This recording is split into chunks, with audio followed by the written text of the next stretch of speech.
Hi, my name is Angelique, also known as The Light. Welcome to my channel. So this is part two to a video that I did talking about how mental labor will make you depressed. Okay. And mental labor is basically when in your relationships and friendships or within your family dynamic, you have to think for people. People expect you to be the person that leads all the time, reminds them of anything, important dates, errands, anything that's important to them.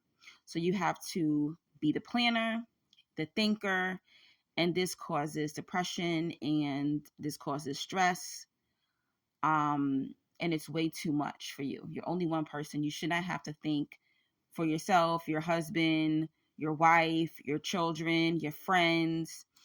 And people who are underdeveloped emotionally or mentally will latch on to people who have mental stability, people who have big personalities, people who are more extroverted.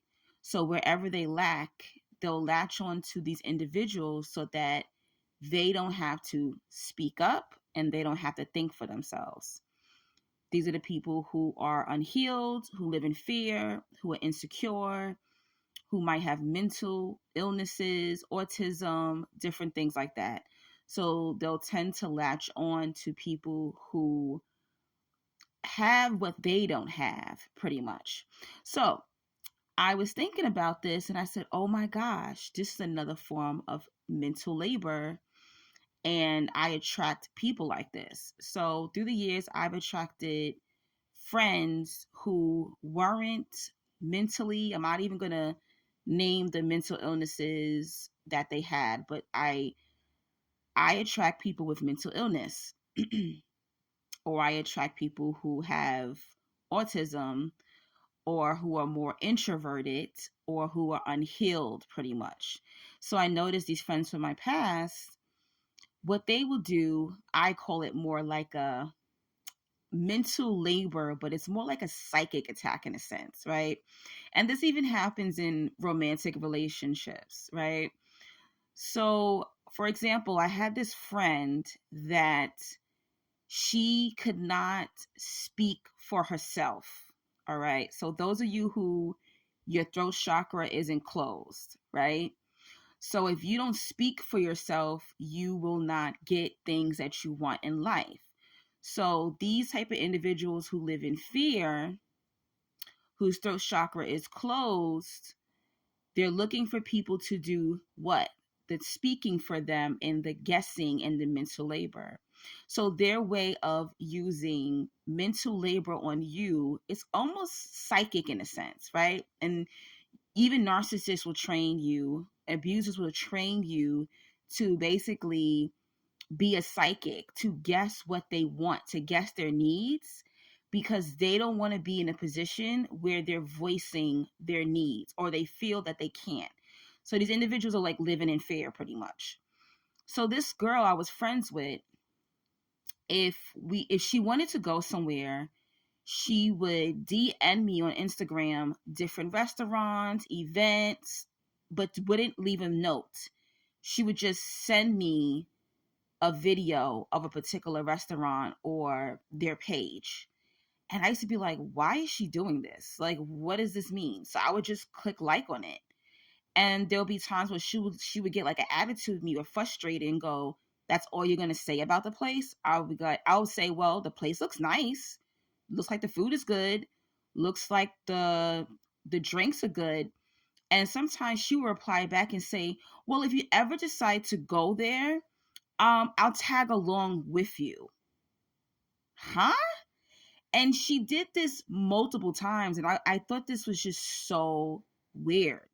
So a lot of people, they will do everything but ask you, everything but actually voice their needs.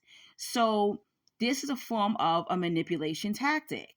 So instead of saying, hey girl, this is a restaurant or this is an event that I would like to go to with you, she's going to put it on me to do the psychic labor. That's manipulation, right? to do the psychic labor and go, oh, you know what? This looks like a nice place. Hey, girl, do you want to go? And she would do this over and over again. Me, as a strong willed person, whenever I want to go somewhere, I just say, hey, do you want to go? Whenever I want to do something, or whenever I don't like something or I do like something, I'm able to use my throat chakra. I'm not living in that fear.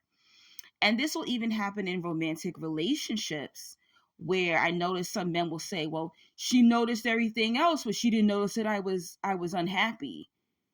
Why should your partner guess that you're unhappy? Why didn't you tell her you were unhappy? So a lot of times people will be jealous of you because you naturally can speak up for yourself.